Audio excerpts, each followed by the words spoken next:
Nous partons aujourd'hui à la rencontre d'une jeune mère de famille âgée de 24 ans. Son nom, Asrar. Elle fera l'objet d'une interpellation plutôt musclée de la part des forces de l'ordre, alors qu'elle se trouve au sein même de son lieu de résidence. Pour vous, IFESI TV a recueilli son témoignage. Entretien.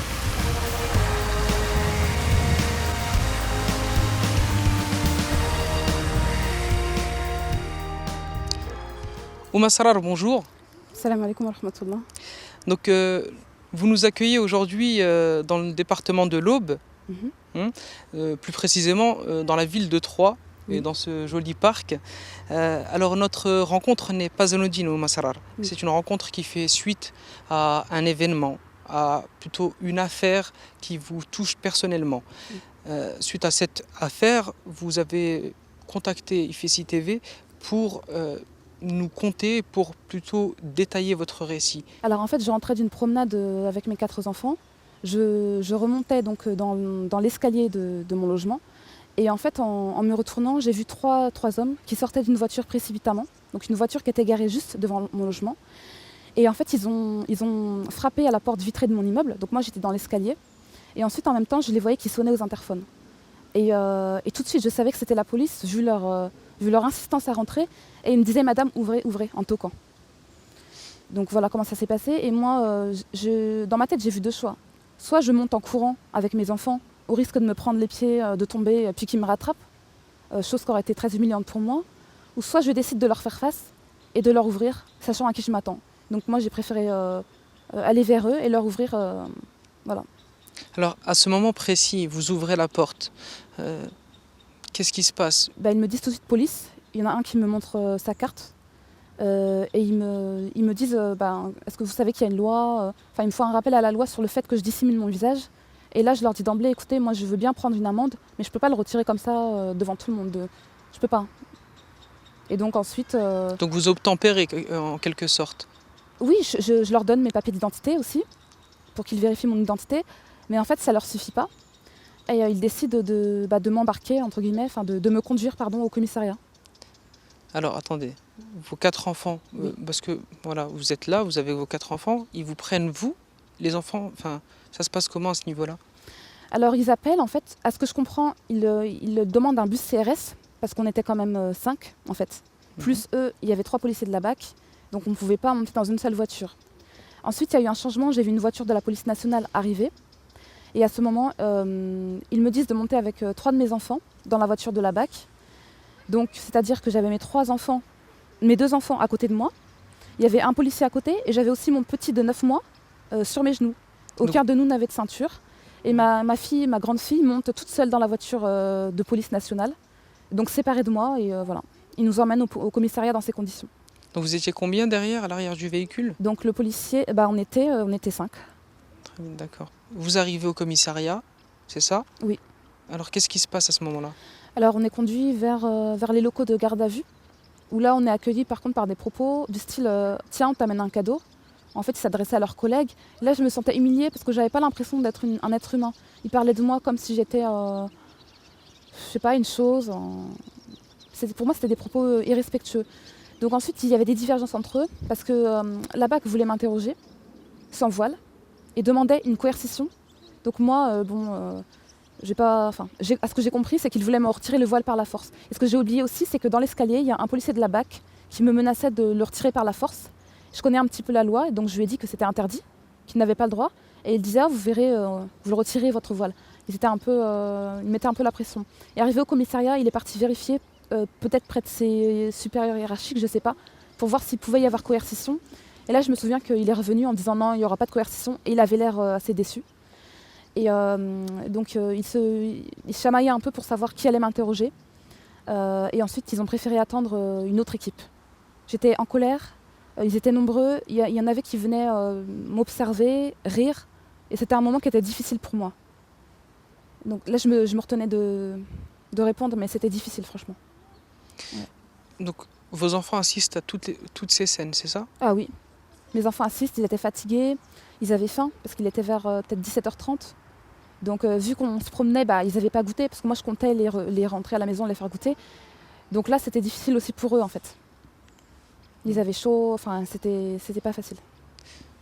Donc, vous parlez de faim, j'imagine que quand même ils vous ont proposé quelque chose au sein du commissariat quand même. À mon arrivée, en fait, la femme policière me prend mon téléphone, parce que mon mari appelait, parce il était inquiet, en fait. Il venait de rentrer à la maison, il était inquiet. Donc elle me prend mon téléphone des mains, elle me dit qu'elle m'interdit de répondre, et là, elle me prend mon sac. Donc moi, en fait, je voulais de l'argent pour avoir accès à un distributeur et faire manger mes enfants. Donc ça n'a pas été possible. Et donc ensuite, j'ai demandé quand même s'ils pouvaient boire. Donc en nous emmenant à l'accueil, il y avait une genre de fontaine, enfin un endroit où on peut boire avec des petits gobelets là. Donc je leur ai donné en fait à boire.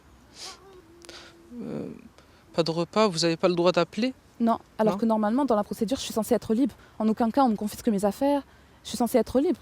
C'est une procédure de vérification d'identité, c'est pas une mise en garde à vue. Mais là c'était vraiment comme si j'arrivais en garde à vue, c'est-à-dire on me prend mes affaires, on les met dans un petit bac en bois. Non, c'était vraiment... Là je sens qu'on me prive de mes droits quoi. Et en plus, à ma grande surprise, je vois dans une salle des sièges auto homologués pour les enfants. Alors que nous, on nous a fait monter dans une voiture, entassés les uns à côté des autres, sans siège auto, alors qu'ils étaient équipés. Et là, vraiment, je me dis, c'est pas normal. Je commence à me rendre compte de ça et à pas être bien. Alors, quel sentiment à ce moment-là? Parce que là, vous parlez de vos enfants, là, voilà, c'est la mère qui parle. Qu'est-ce que vous ressentez profondément, en fait, intérieurement? Qu'est-ce qui se passe à ce moment-là? Je suis moins que rien. Je me dis, à leurs yeux, je suis une moins que rien. Ils ne me traitent pas comme ils devraient. Ils en ont rien à faire. Sur la route, je veux dire, on n'entasse pas des enfants sans ceinture. Enfin, quand je me rends compte de ça, je suis pas bien. J'ai aucune valeur, en fait. Et je me dis, pourquoi? Parce que je suis musulmane et que j'ai un voile sur le visage. J'ai l'impression que c'était ça, en fait. C'était la raison pour laquelle ils me traitaient comme une moins que rien. J'étais plutôt dans l'indignation, en fait. Et j'essayais en même temps de me contenir. Mais c'est après que j'ai craqué, en fait, ouais. À quel moment précisément? À quel moment vous sentez que là, tout lâche? Quand en fait, quand il m'emmène dans une cellule et qu'elle me dit rentrez là-dedans. Et là, je commence à élever la voix. Je sens que je lutte pour pas perdre le contrôle de moi-même et pour pas faire une crise de nerfs. Et je lui dis non, je rentrerai pas. Parce que je voyais pas. Parce qu'en fait, la femme policière me demande de rentrer dans une cellule avec des vitres en plexiglas. Par-dessus, il y avait des espèces de barreaux. Je vois que c'est pas une salle d'attente. Et en plus, elle se moque de moi en me disant c'est une salle d'attente. Et quand je lui dis elles sont bizarres vos salles d'attente, elle me dit ici on n'est pas à l'hôtel. Et là je commence à craquer. Je voulais pas craquer devant elle, mais j'ai montré que ça m'indignait quoi. Et là j'ai tenu des propos que je regrette, mais bon c'était vraiment sous le coup du stress et de l'émotion. Elle me fait comprendre que si je ne rentre pas de moi-même, ils me font rentrer. Et là je dis si vous me touchez, je sortirai les entre quatre planches. Parce que dans le sens, je ne me laisserai pas faire. Ils avaient tellement exagéré avec moi qu'au bout d'un moment, je ne voulais plus me laisser faire et aller moi-même, m'enfermer moi-même dans une salle. Quoi. Et c'est là que j'ai craqué un petit peu. Et là, vos enfants sont toujours avec vous, on est d'accord? Non, alors là, à ce moment-là, ils étaient avec mon mari qui venait d'arriver au commissariat, à l'accueil du commissariat en fait. D'accord. Donc là, les enfants sont avec le monsieur. Oui. Et vous, on continue donc l'interpellation. Donc. Voilà, quand on était tous ensemble en famille, je crois que c'était le commissaire avec les policiers de la BAC qui m'ont interpellée et d'autres policiers en uniforme qui me demandent de les suivre. Donc à ce moment-là, moi je me dis bon c'est bon, je vais signer le procès verbal et je vais sortir. Parce que j'avais déjà été interpellée, ça s'était passé vite en fait. Et là, je voulais prendre mon petit bébé parce que je l'allaite et il ne peut pas trop être séparé de moi. Et là, ils refusent. Ils insistent auprès de mon mari pour que mon mari garde l'enfant. Et là, je me dis non, c'est pas normal, il va se passer quelque chose. Parce que pour un procès verbal, il n'y a pas besoin, je peux être avec mon enfant, il ne dérange pas. Et là, je commence à avoir un mauvais pressentiment. Et là, quand il m'emmène dans la cellule, c'est le craquage, quoi. En fait, pour vérifier mon identité, avec les papiers que je leur ai fournis, ça suffisait. Mais en fait, eux, ils ont insisté, ils m'ont prise en photo, ils ont pris mes empreintes, Alors que normalement, dans la loi, c'est vraiment si c'est la seule façon de s'assurer de l'autorité d'une personne. Moi, mon mari, il avait témoigné que j'étais sa femme. Ils avaient ma déclaration de perte de carte d'identité. Ils avaient mon livret de famille. Ils savaient qui j'étais. J'avais déjà été prise en photo pour une même affaire. Donc, ils savaient à qui ils avaient affaire. Mon identité, ils auraient pu s'en arrêter là. Mais en fait, ils n'ont pas voulu. Et ça, moi, je ne savais pas à l'époque. Le 16 juillet, je ne savais pas. Je ne savais pas. Donc, en fait, ils m'ont bien eu. Parce qu'en fait, ils n'ont pas cessé de me mentir. Ils m'ont dit, par exemple, que si j'acceptais la photo, je pourrais allaiter mon fils et repartir avec ma famille. Mais ça n'a pas été le cas. Parce qu'une fois qu'ils m'ont prise en photo, que j'avais le visage à découvert, qu'ils avaient vérifié mon identité, ils m'ont quand même remise en cellule. Pour quelle raison? Alors que j'étais identifiée. Pour quelle raison est-ce qu'on m'a réenfermée en cellule? Et ensuite, on m'a emmené mon petit dans la cellule et on l'a enfermé avec moi. J'étais identifiée, j'avais donné mes papiers. Pour quelle raison? Pourquoi est-ce que je ne suis pas ressortie à ce moment-là? C'est des questions que je me pose. Vous trouvez des réponses? J'ai peur de dire des bêtises, je ne suis pas dans leur cœur, mais c'était pas de la bonne foi. Pour moi, c'était pas... Je sais pas trop. Mais tout ce que je sais, c'est qu'on aurait pu... Ça aurait pas pu, parce que bon, je crois au destin bon ou mauvais, mais dans le sens où... vu les comment dire, je leur ai donné tous les papiers nécessaires, ils ont vu mon visage. À partir de ce moment-là, normalement, je suis libre de partir. Et ça n'a pas été le cas. D'accord. Donc à partir de là, voilà, on vous remet en cellule, c'est ça? Alors oui, on m'emmène faire la photo en me disant que je vais allaiter mon fils et repartir avec ma famille. Et moi, c'est la raison pour laquelle j'ai accepté la photo. Donc on me prend en photo, donc de face, de profil, donc juste avec mon djellab, quoi, on voit juste mon visage en fait. Et alors que j'ai pris la photo, il y a un policier qui me demande de défaire mon voile, mon djellab, et de montrer mes cheveux. Mais là j'ai dit non. J'ai dit, vous me demandez de montrer mon visage, mais et après vous me demandez de montrer mes cheveux. Donc là je commence à m'énerver un peu. Je commence à m'opposer à eux. Et alors que je suis occupée avec la photo et que j'ai retiré mon voile, il y a un policier de la BAC qui vient et qui se saisit de mes gants, de mon voile, et qui les emmène. Donc là, je dis que c'est pas normal. Je dis que c'est pas normal, il n'a aucun droit de me prendre mes affaires. J'ai accepté de m'identifier et de retirer mon voile, mais alors il n'a pas besoin de le prendre et de l'emmener. Et là, je trouve que tout ça, c'est pas normal en fait. J'ai l'impression que c'est comme s'ils en faisaient plus. J'ai l'impression d'être victime d'injustice, en quelque sorte. Ils avaient ce qu'ils voulaient, mais ils continuent encore. Et ensuite, après, ils me ramènent en cellule. Et ils me ramènent mon fils en cellule. Donc il prend votre voile, il prend vos gants. Là, c'est fini. Ça s'arrête là. Non. Donc je me rends compte qu'ils m'ont menti, qu'après la photo, je suis de nouveau réenfermée. Ensuite, mon mari, à l'accueil, bataille pour que je puisse manger, parce qu'il faut savoir qu'il y avait des gardés à vue. Eux, ils ont eu leur plateau repas. Moi, qui n'étais même pas sous le régime de garde à vue, qui était censé rester libre, on m'interdit de manger. Mon mari insiste pour que je puisse allaiter mon fils. Donc là, il me l'emmène dans la cellule et la femme, elle oublie de fermer la porte, la femme policière, et elle dit à son collègue, ferme la porte, pour m'enfermer avec lui. Donc là, je me retrouve enfermée avec mon fils. Alors que j'ai le visage à découvert. Et donc je l'allaite dans la cellule et là, je suis complètement humiliée, quoi. Je me sens humiliée. Là, pour vous, c'est trop? Bien sûr que c'est trop. Comment est-ce qu'on peut, en France, enfermer un enfant de 9 mois dans une cellule alors qu'il n'y a aucune procédure qui le prévoit? Dans le cadre d'une vérification d'identité, déjà, une personne n'a pas à être enfermée dans une cellule, et encore moins un enfant de 9 mois. Et là, franchement, je suis pas bien, j'étais vraiment pas bien. J'ai pleuré et tout ça, c'était trop, de voir mon fils comme ça enfermé, c'est trop. Ça vous travaille encore? Oui, bien sûr, j'en étais traumatisée, mes enfants aussi. Alors, à partir de là, vous sortez? Non, même pas. Je demande d'aller au WC, au bout d'un moment, il devait être peut-être 21h. Parce que Et là, une femme policière m'emmène, et elle me dit, je laisse la porte ouverte. Bon, et là, non, là, c'était vraiment le summum. Pourquoi est-ce qu'on m'a traité comme ça? J'étais pas en garde à vue. D'accord, si j'étais en garde à vue, j'aurais compris que pour des mesures de sécurité, ils ne puissent pas fermer la porte et me laisser seule. Mais là, elle m'interdit de fermer la porte. Mais on est où? Là, je me sentais humiliée. Je me sentais... C'était dur. Je me sentais humiliée. Et après, quand je lui dis, c'est bon, j'y vais pas, elle me dit, bienvenue en France. Et là, je lui dis, je suis française, madame. Et en fait, j'ai été face ils étaient islamophobes, ils étaient irrespectueux. Je me sentais vraiment humiliée, quoi. C'était pas normal, il y avait des hommes dans le voisinage. Je suis une femme musulmane, je suis pudique, et ils m'ont refusé de faire mes besoins en fermant la porte. C'est pas normal. C'est pas normal. Alhamdoulilah que je suis musulmane parce que je m'en suis remise à Allah. Et j'ai demandé à Allah de me faire sortir. Et de préserver ma pudeur, et Allah il l'a fait. Alhamdoulilah. Vous voulez prendre un peu de temps, non? Non, c'est Ça va? Ça va. Est-ce que suite à cet événement, vous avez ressenti, après votre sortie de ce que je peux appeler en vous écoutant ce cauchemar, est-ce que vous avez ressenti un soutien à l'extérieur? Il y avait mon mari qui m'a énormément soutenue. D'ailleurs, c'est lui qui m'a le plus soutenue. J'étais vraiment pas bien. J'étais vraiment pas bien, quoi. Et mes enfants non plus. Et on en a reparlé. Donc voilà, j'ai eu un soutien de la part de mon mari. Quand il a acheté un sandwich pour moi et qu'on lui a refusé, il a longtemps polémiqué avec les policiers qui ne voulaient rien entendre.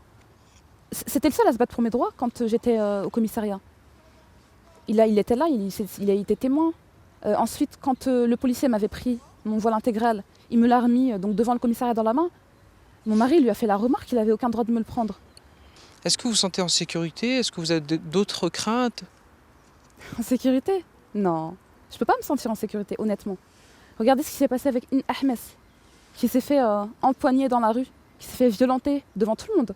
Regardez ce qui s'est passé en Belgique, la jeune femme qui s'est fait tabasser. Regardez ce qui s'est passé, la jeune femme à Marseille qui s'est fait arrêter.